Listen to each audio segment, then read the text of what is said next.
Welcome back to 101 Sports. Time to drop the gloves and talk some hockey. I'm now joined by Christine Williams and Kurt Lestan.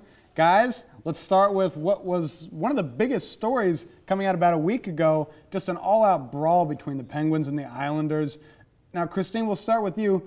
What does this do for the sport? Is it something that helps the sport's image at all, or is it something that sort of negates it? Well, I may sound crazy, but I actually think it was fantastic for the league. It was like MMA on ice. Crazy. It drew people in. People are talking about it. Look at us. We're talking about it. Sure. Anything that gets people to talk about hockey is definitely good for the league because right now they're trying to promote But is it hockey themselves. we're talking about? I just feel like It doesn't happen every game though. Just anything to draw people in so they think that, you know, maybe it could happen this time. Maybe it could happen this game. But it was good to see teammates defending each other, what do you too. have to say? Hockey doesn't want to be MMA on ice, okay? They've been villainized as a sport. They don't want that image. They want to showcase their skills that their players have. They don't need people running around trying to take each other's heads off. That's why the goon doesn't exist in the game anymore. This was a disgrace. This was not hockey. But people need to be able to have a reason to go to the games. They want entertainment. Sure, you can see people having shooting pucks and everything, but you want to see a little bit of violence. Americans, we like violence. The sport in itself is violent. You don't need to take it to that next level. This was a disgrace. Okay, well, guys, let's get away from the fighting. I'm glad I didn't have to pull you guys apart this time. Next time. But let's talk about a little strategy here with the season more than halfway through. What is the team that most needs to make a deal going forward, Kurt? Chicago Blackhawks. Has to be the Chicago Blackhawks. Defending Stanley Cup champions.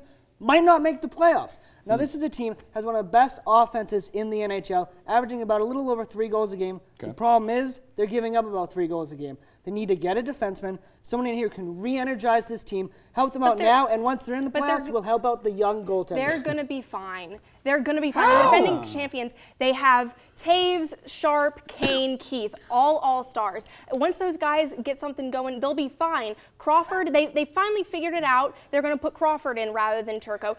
Once he comes into his own. That was a hard decision. Well, they're going to be fine. They're defending champions. They'll work it out. They're not in the playoffs right now. They're only 2 points out of 4th place. They'll be fine. Yeah, a lot of teams are clustered at the bottom. I tend to agree with Christine on this. I feel like the Blackhawks could get there. Let's talk about some moves that have already been made and some trades that have gone down. Christine, what's the best trade that's happened so far this season? It has to be Mike Fisher going from Ottawa to Nashville. Oh. Nashville really, really needs offense. And Ottawa's going nowhere, so it doesn't really matter if they give up a player. They're going nowhere this season. So getting a guy that's scored 20 goals a season for the last 5 seasons or so is good for the team. They need this. And he also has a veteran presence. He's played in more playoff games than any other player in that Predator locker room. So it's going to be good heading into the playoffs since they're sitting right now 4th place in the Western. So you're making it more than the Carrie Underwood connection. This is actually something that'll help the team. Personally too, but okay, Kurt, who's the best trade you've seen? I understand what you're saying. They need offense. They bring in Mike Fisher. He's not someone to get them to that next level. He's not that great of a scorer. The best move, Boston Bruins acquiring Tomas Kaberle. I'll tell you why. Mark Savard out for the season. They need someone in there who can help the power play, who can quarterback the power play. Toronto doesn't want him anymore. He's 32 years old. They got to move him. They get a 1st round, 2nd round pick, and a young center from it. Everyone works. I agree, but it wasn't necessary to have him there. It just added to their strength. I mean, it's good for the Bruins, but they're already sitting very nicely in the playoff position. They've already established that they're a good team. Sometimes it just takes that extra piece to put you over the top. That's maybe what they did there. Now let's talk about teams that have not lived up to expectations. The most disappointing teams. Kurt, who's your team that has not quite gotten it this year? Yeah, they really just haven't got there. New Jersey Devils. It's ridiculous, okay? This is the team that was 2nd in the Eastern Conference last year.